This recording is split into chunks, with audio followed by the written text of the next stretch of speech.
Salut à toi qui m'écoute. Aujourd'hui, on va voir 10 conseils que tu ne verras pas sur le web ou que tu verras disséminés un peu partout. Personnellement, ça fait 10 ans que j'exploite le concept d'auto-entrepreneur. J'arrive à m'en sortir très très bien. Et on va voir des éléments fondamentaux sur l'auto-entreprise, c'est-à-dire vraiment les 10 conseils pour que tu puisses avancer.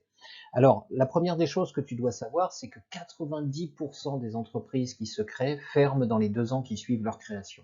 Pourquoi? Ben, pour un grand nombre de raisons et qui sont souvent liées à un manque de respect d'un certain nombre de règles. Et pour que tu puisses perdurer dans ton activité, eh ben, on va voir quelles sont ces règles. Et donc, tu dois avoir trois objectifs. Un, c'est de pérenniser ton activité, donc de la protéger. Deux, c'est de la développer parce que il n'existe pas de système récurrent, donc tu vas devoir sans arrêt développer ton activité. Et la troisième, c'est les 10 commandements. C'est vraiment les 10 règles que tu dois suivre pour devenir et rester indépendant.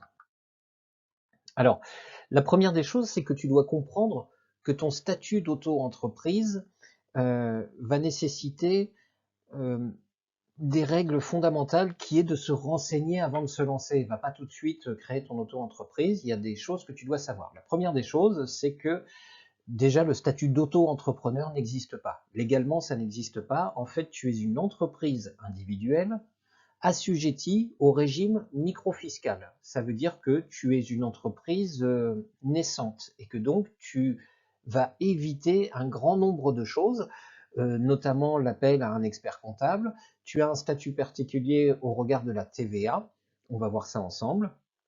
Et la première des choses que tu dois savoir, c'est que lorsque tu vas inscrire ton activité en tant qu'entreprise individuelle, bah, tu vas aller t'inscrire sur différents registres, ou plutôt sur un registre spécifique en fonction de ton activité. Par exemple, moi je suis agent commercial, donc je suis inscrit au registre spécial des agents commerciaux, c'est le RSAC.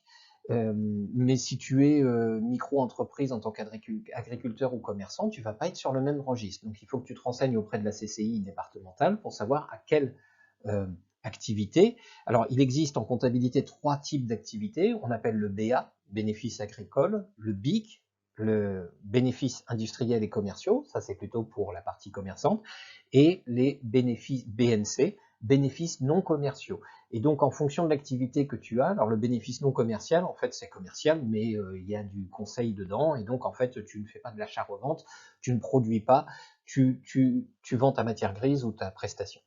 Donc, obtenir un extrait CABIS, c'est une première chose qui va suivre l'inscription sur le registre auquel tu dois te référer.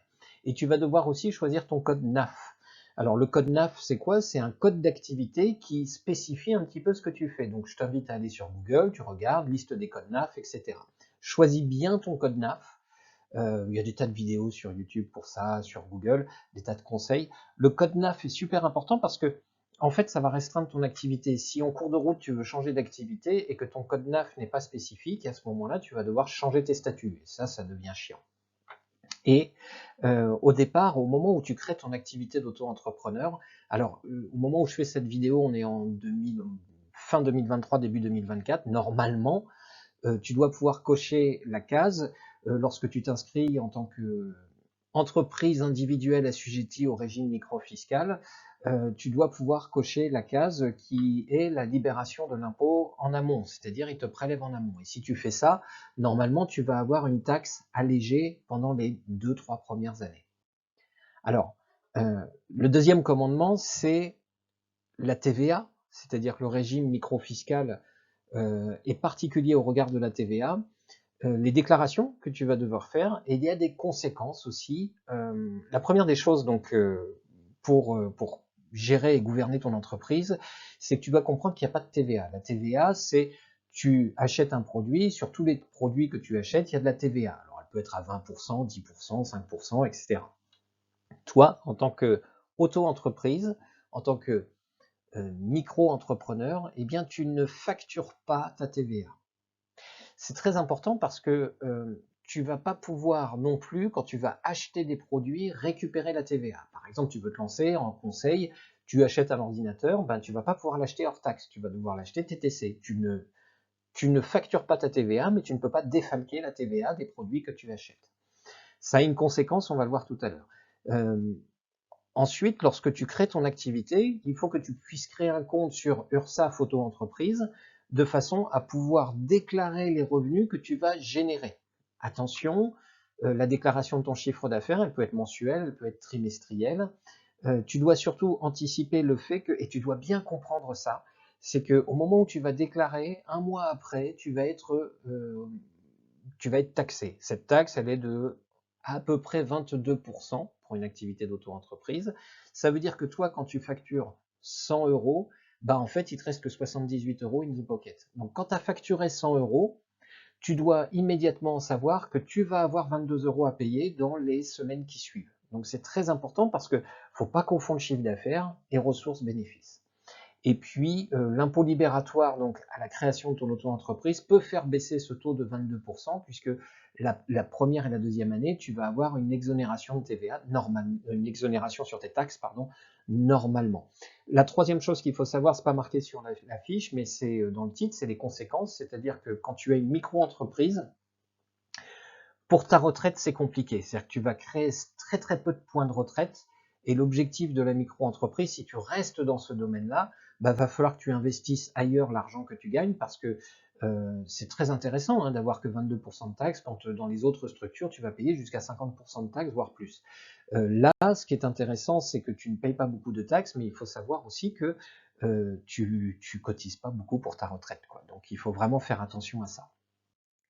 Alors, le troisième commandement, c'est de bien gérer. C'est-à-dire que tu dois comprendre exactement ta facturation. Quand tu factures hors taxe. Et sur toutes tes factures doit apparaître la petite mention TVA non applicable, article 293B du Code général des impôts. Ça, c'est très important et ça doit apparaître sur toutes tes factures. Parce que sinon, on pourrait te réclamer la TVA.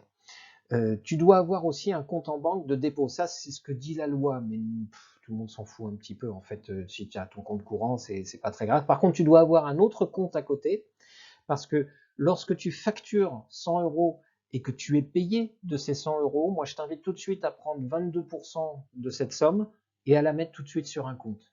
Comme ça, c'est sûr, tu mélanges pas tes comptes courants et tes comptes de thésaurisation, et ça te permet d'anticiper. Et si tu déclares ta TVA, pardon, je vais y arriver, si tu déclares ton chiffre d'affaires de façon trimestrielle, bah, si tu fais 10 000 euros de chiffre d'affaires, tu as quand même 2500 balles à sortir, 2300 à sortir au bout du mois qui suit le trimestre en cours. Donc, ça peut faire beaucoup. Il vaut mieux l'avoir anticipé et mettre de côté au fur et à mesure où tu factures. Ça, c'est plus facile de prendre la somme tout de suite et de se dire, bah, le reste, c'est pour moi, ok, je fais ce que je veux avec ça.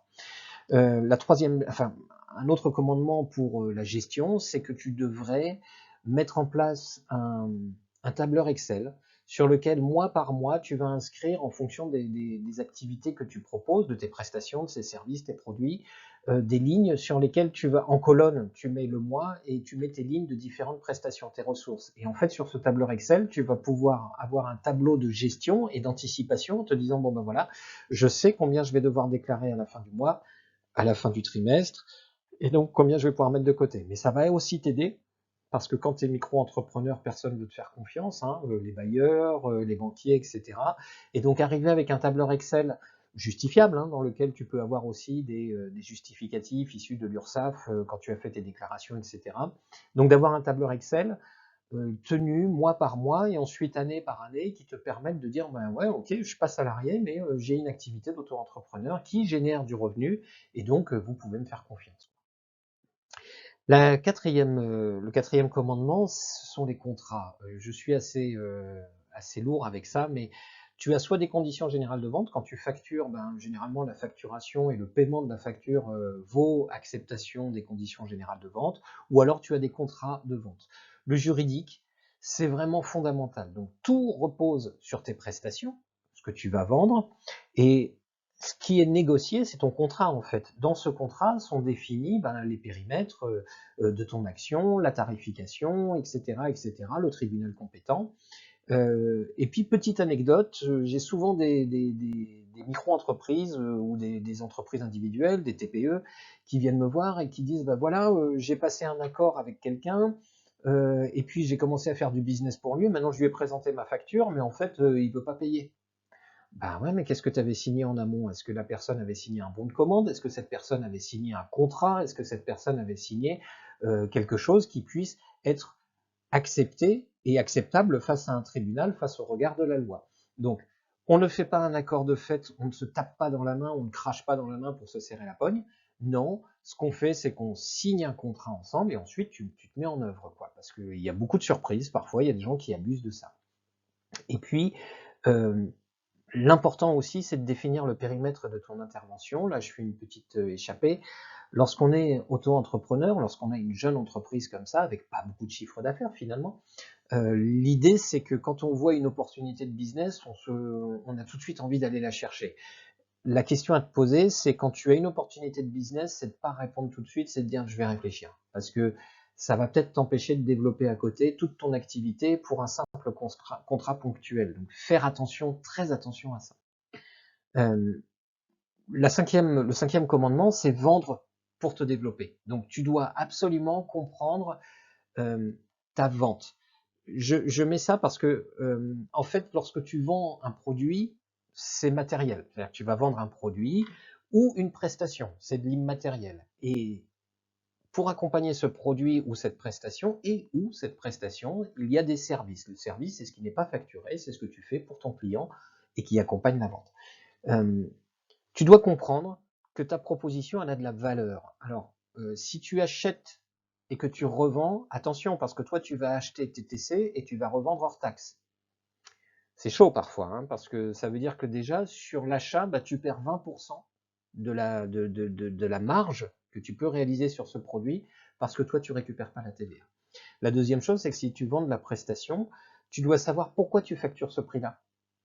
C'est super important parce que euh, moi, je rencontre beaucoup d'indépendants qui me disent, ben moi, je facture 30, 40 balles parce qu'en fait, les autres, ils sont à 45, 50 et moi, je préfère passer en dessous parce que comme ça, je suis sûr d'avoir le marché.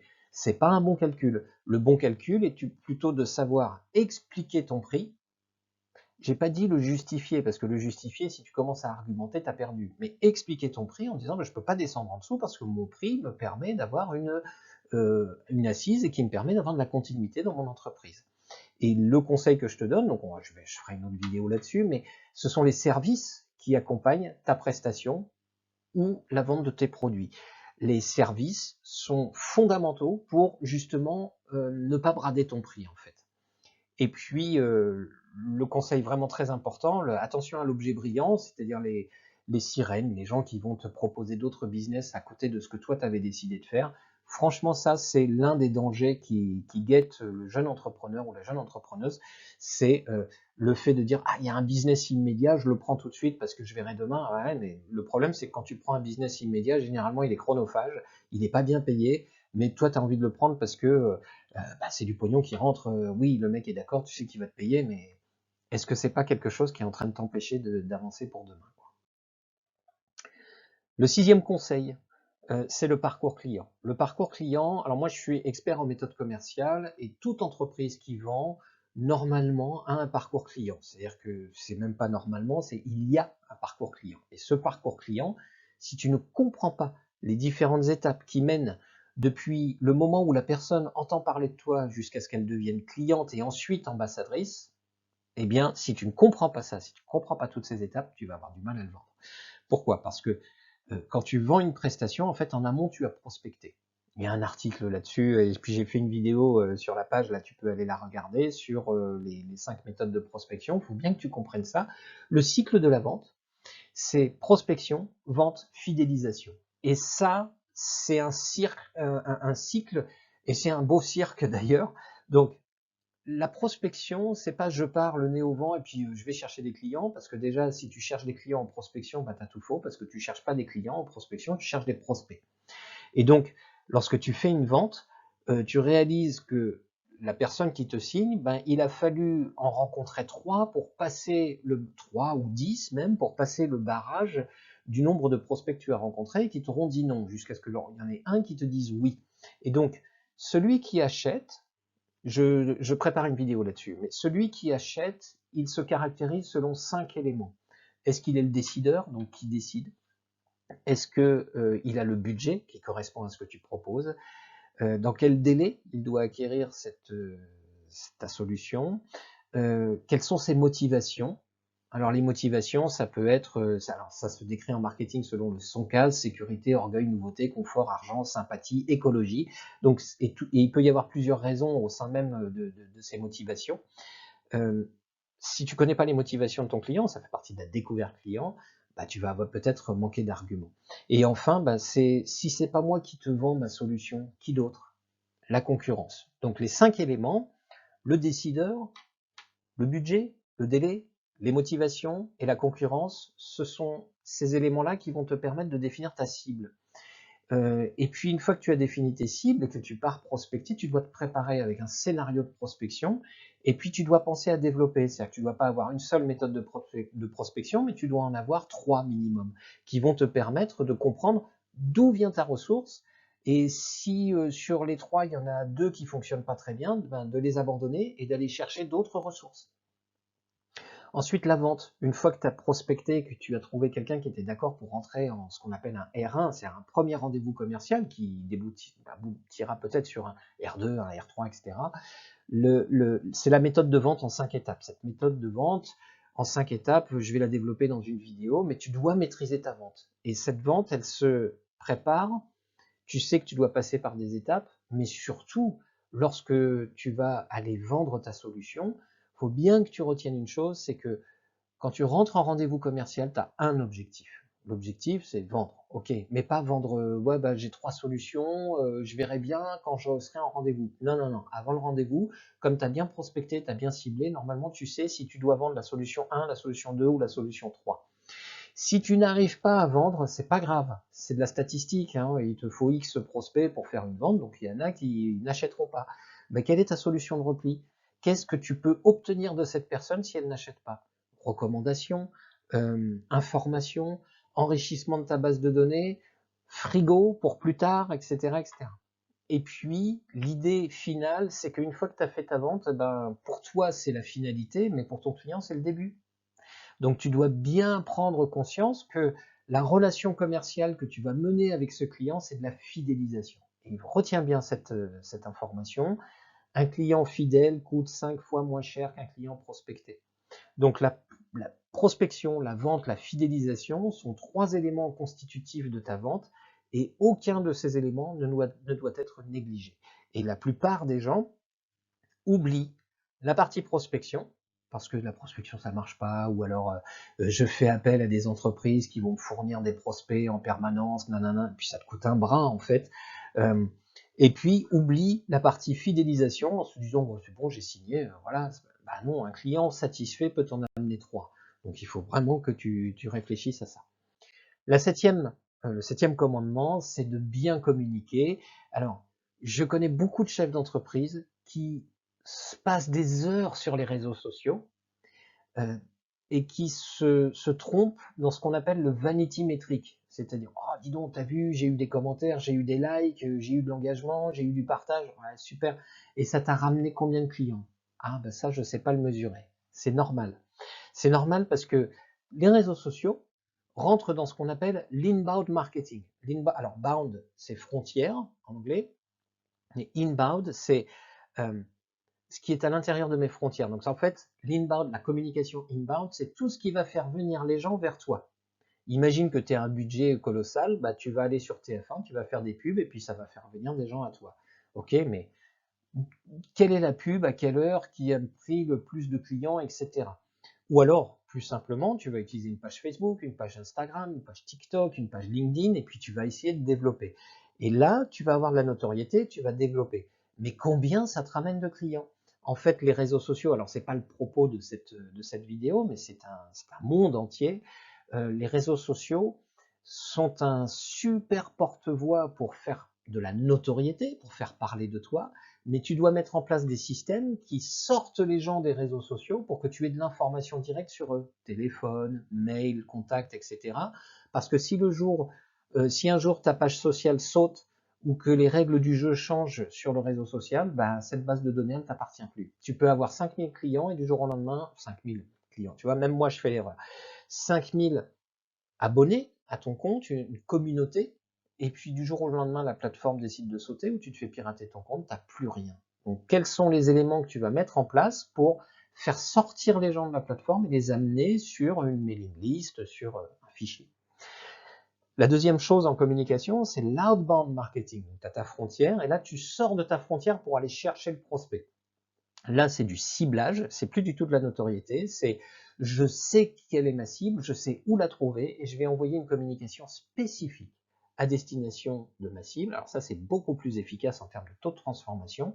Et là, tu dois maîtriser des méthodes d'emailing, d'appel, etc., etc. Et puis, tu dois, à partir de là, quand tu communiques efficacement, tu dois continuer à communiquer avec tes apporteurs d'affaires, tes pointeurs d'affaires, ton réseau d'affaires, et même avec tes clients et tes fournisseurs. Tu dois envoyer de l'information, la réussite, les projets, etc., pour que tes clients, ton réseau, deviennent tes ambassadeurs, les ambassadeurs de ta marque, et te recommandent.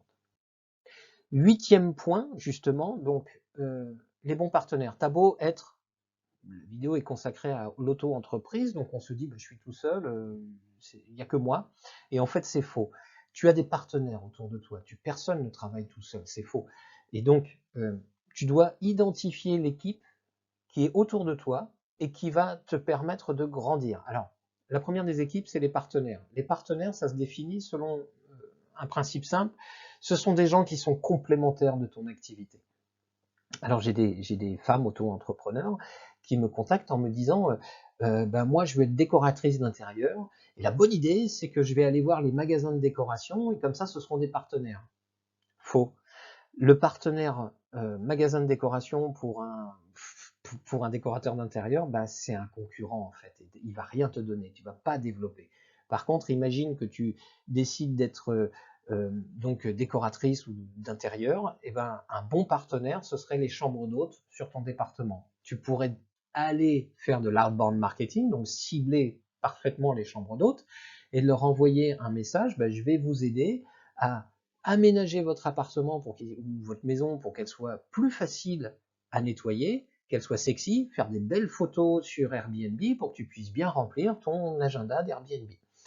La deuxième catégorie de personnes, de partenaires, ce sont les pointeurs d'affaires. Les pointeurs d'affaires, ce sont des gens qui sont tes clients, qui sont tes partenaires, qui sont ton réseau, qui sont ta famille, ton premier cercle, ton deuxième cercle, etc. Et c'est tout ton réseau qui va déceler pour toi des prospects et qui vont les envoyer vers toi. Ça, c'est super important à travailler aussi.